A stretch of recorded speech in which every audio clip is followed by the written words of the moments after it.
Hello friends, இன்னும் சாயந்தர நேரம் நம்ம எங்கே டூ வீலரில் போய்கிட்டு இருக்கோம் அப்படின்னு பார்த்தீங்கன்னா, மதுரை அவனியாபுரத்தில் நாளைக்கு நடக்க போகிறதான ஜல்லிக்கட்டுக்கு என்னென்ன வேலைகள் நடக்குது அப்படின்னு பார்த்துட்டு வரலான்னு சொல்லிட்டு டூ வீலரில் போய்கிட்டு இருக்கோங்க. இந்த பக்கத்தில் வந்துட்டோங்கன்னா நமக்கு கொஞ்சம் டிஸ்டன்ஸில் தாங்க இந்த ஜல்லிக்கட்டு நடக்குது. பார்த்தீங்களா, அம்பேத்கர் சிலை, இந்த போலீஸ் பாதுகாப்பு நிறையா இருக்குதுங்க. வந்துருச்சுங்க வாடிவாசல்.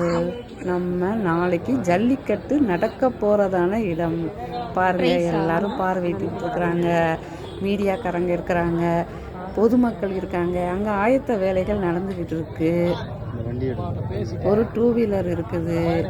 இதாங்க வாடிவாசல். நாளைக்கு இந்த வழியாக தான் மாடுகள் வருங்க. அதுக்கான வேலைகள் நடந்துக்கிட்டு இருக்குதுங்க. நாளைக்கு ப்ரைஸ் கொடுக்க டூ வீலர், ஒரு காரு, ஒரு டிராக்டர் வந்திருக்குதுங்க.